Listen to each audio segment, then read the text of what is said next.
Namaste. Very happy to see you all again in the 15 minutes practice helps series. I stopped counting, but I'm on my postpartum close to 90 something. Yes. And this time I said we'll be talking about building core. Basically, building core, why we strengthen our knees and ankle. So we're slowly coming up. The first episode we spoke about the ankles, and then last week's episode we spoke about decluttering the knees. Now the same for the core, head basically. I also had a lot of good compliments from a lot of people. Thank you so much. Thank you so much for your encouragements and motivations. It's really helping me to stay up and moving. Every day is a struggle for me, especially to get up and move. Every day I wake up, and then I have to hit a nap, and then we eat, and then I put her back to sleep, and sometimes she won't go to sleep. And by the time she goes to sleep, I'm all tired, then I have to get to my dance wear and then dance. Okay, why am I dancing in my dance wear? I had a lot of questions about this as well. I really wanted to talk about that also this week. I'm wearing this especially because this is holding my core really well. You see, that's very tight and neat. It's holding my core really well, and it's helping me to move as much, or not all my kurtas is helping me do that. And I'm used to wearing this back in my dance class times. And also, when I'm wearing this and I'm coming to this space, it really motivates me to at least do a few steps. Until I wear this, my brain will always say, okay, go back to bed. So we need that motivation, some push. So either if you have a guru, you're very lucky, you can be in a class. Unfortunately, me and my guru's timings won't match, so I have to motivate myself. So hence, I started wearing this practice sari, and it's really helping me hold my core. And that's it. That's all the reason I have. So why is core so important? Why is everybody talking about core? Why is everybody building core? What is core basically? Core is the central part of the body. So it's going to isolate the upper body and lower body separately. So while doing that, it's very, very important while dancing, doing yoga, even while walking, the core is very important. That we don't realize it appear, it's there, or it's happening, it's behaving. We never realize that. But when it's not happening, it makes a very big change. Especially for me now, after my childbirth, during postpartum, I really felt what a lack of core feels like. I have never had such a experience in my entire, at least never, I have never known. I'm not very old, but I have never known about that. So, and then I started asking my PT, why is my body struggling so much?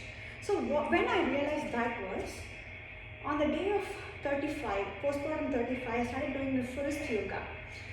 I only did Surya Namaskar, I did this, and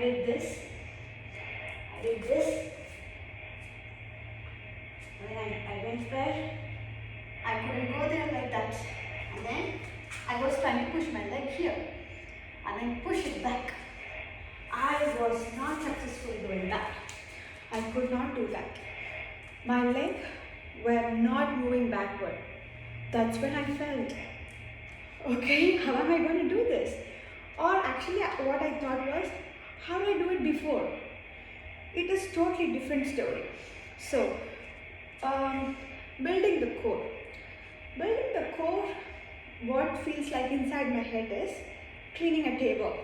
We don't evidently take a Lysol wipes and start cleaning it. If there are stuffs on the table, we take the stuffs, keep it in different places where they belong, mostly, if possible. If you're a mom like me, you put it anywhere. But still. So now technically, put it where they belong, and then empty the table as much as possible. Take the Lysol wipes, clean it, use it again. Same, we are going to do it for the core. This is what it sounds inside my head. So this is only my experience. I know a lot of people have asked me suggestions for themselves, and also a lot of people have asked suggestions for normal people who are not, of course we are all normal people, who are like non-practitioner of dance and yoga. I am not an expert. I am only sharing my journey and experience. So I will share as much as possible that I am doing. Please feel free to ask me questions, and please feel free to have your own, consult your own PT or like guru or like yoga practitioners, friends that are in person. That would be very helpful for you. This is only my experience. So yes, while doing that, what I usually do to build my core was, I walk like 8.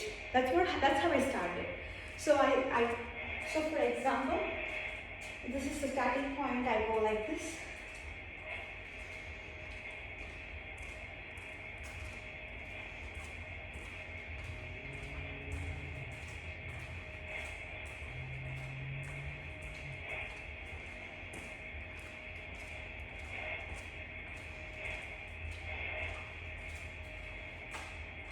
So this is an 8 walk.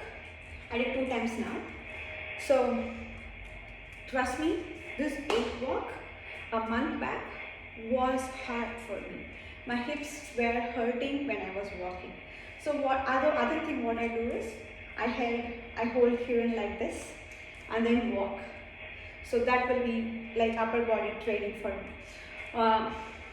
While doing that, my hips were actually hurting. After doing like at least 8 walks, when I was sitting down and getting up from a chair, my hip was hurting actually. So that means the muscles are working out. So it's not hurting, it's not a bad hurt, it's a good hurt. That's what I mean. So that means the muscles around that area are relaxing, it's working out. So 2 things could have been possible, right? So of course the body has entirely changed during the course of 10 months of pregnancy and then the labor. So it's a different story for C-section labor, C-section childbirth, and the vaginal childbirth. So your body has gone through a lot of changes, and hormones. There we go. So they all play a very, very big role, dominating role. So we have to dominate them at some point. That's where we create like motivation, like I'm gonna do this. So I started doing this 8 walk, and it really showed up on my hips for a little time. And then I got used to it. I was keeping on doing it every evening. I do it in the backyard with Hiran. And sometimes I do this. If you're a mama, and if you have space where you can like do the stroller, I do this along with the stroller. Like 8 walk, same 8 walk along with the stroller. I'm sorry I'm going out of the camera a little bit, but yes. So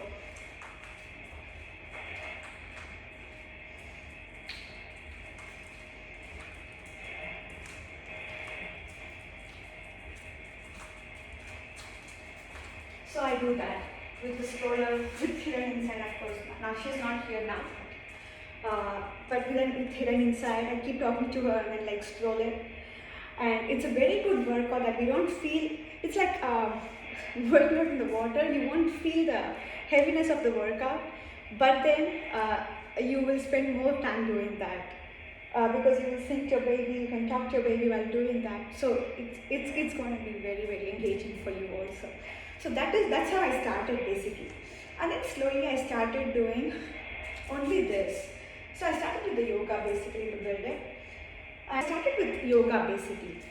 How I did was, I was just doing this. I was just keeping like this here for 5 counts and then relax. Again, 5 counts. Drop your knee. Just relax. This is not a baby pose. I'm just relaxing on the same position that I'm going to get out to plank. Again,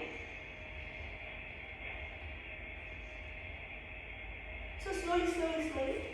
Not on the same day. I did 5 reps of this on the first day, or like 3 reps maybe on the first day, and then slowly, slowly I started increasing the amount of time I'm holding.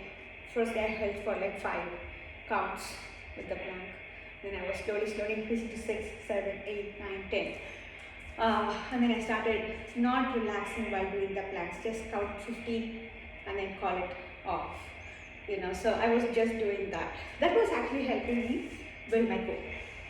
And then also my PT recommended this one. Again, yoga.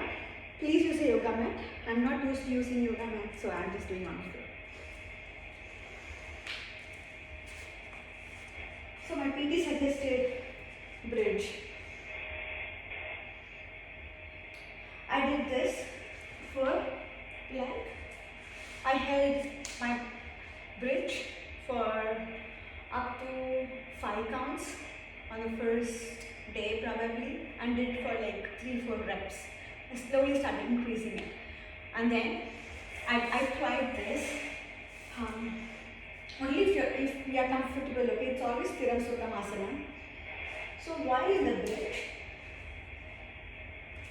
I try to lift my feet, cross it, lift it, put it back. Lift, cross, lift, put it back. I was doing that like at least 5 to 7 reps, 5 reps on each side. I try to do it every day. This all started with yoga. And then how it started in dance. I did this. So when I started dancing, after like 7 days of doing continuous Surya Namaskar, I started attempting dance after that week. So I started with a few workouts.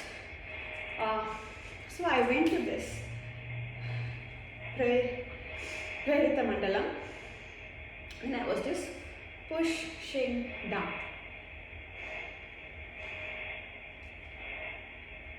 Up to my comfort. I'm only pushing up to my comfort.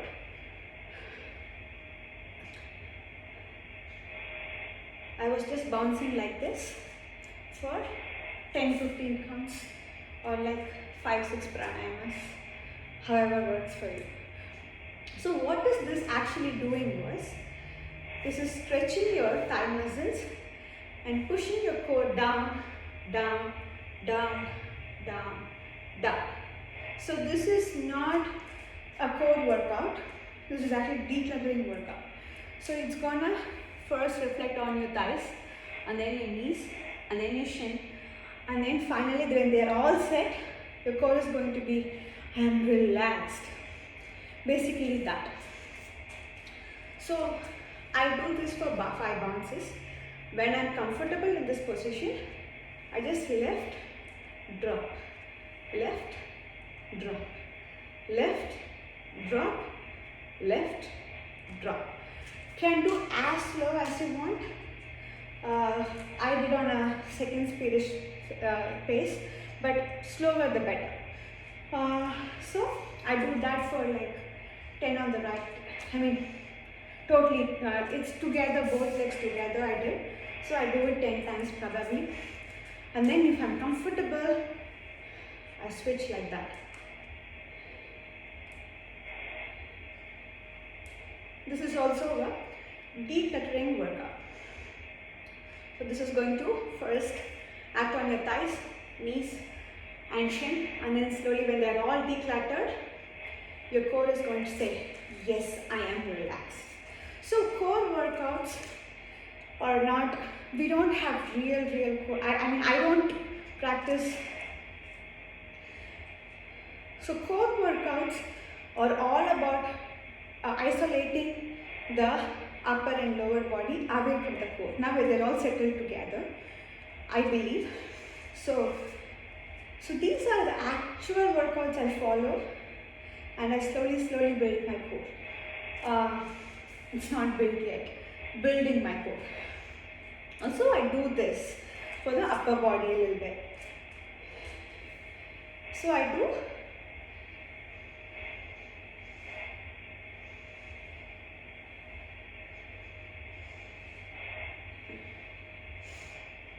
So while doing that, I try to turn only my upper body, keep my hips straight, facing straight.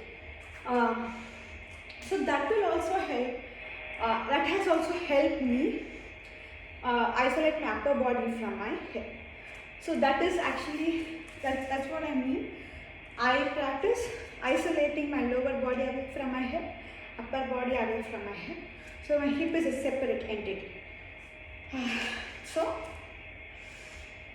I do this, 1, 2, 3, 4, 5, 6, 7, 8, 9, 10.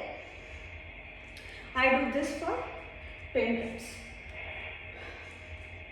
And then, so these things are actually going to help us feel our hip more relaxed. And then when you're comfortable and when you're done working out, when I'm done working out, when we are comfortable and once done working out, I try to just stay in Aramandi without putting any effort on any of my limbs, just trying to see where everything is getting settled. So it's not going to be a one-day process. For the amount of changes we have gone through in the past year, all during the pregnancy, postpartum, and all these years of not practicing workout, yoga, dance, not able to do it. So it's going to take as much time. Some days I get only 20 minutes. Some days I get like 1.5 hour sometimes. So it's totally different. It's not that I'm doing very less on 20 minutes, a great job on 1.5 hours or something. Not like that. I feel like even if you get a little time, just let your body know you're supposed to move, not stay. So keep yourself motivated. Always stay up. If you ever want to talk, if you ever feel like talking, please feel free to message me or call me. If you want to talk, if you do not have my number, we can always figure out a way to talk. I'd love that. I'm trying this has helped me, so I'm sharing my journey. Please feel free to share yours with me as well. I'll be very happy to hear that. Thank you so much. We will see you in the next one.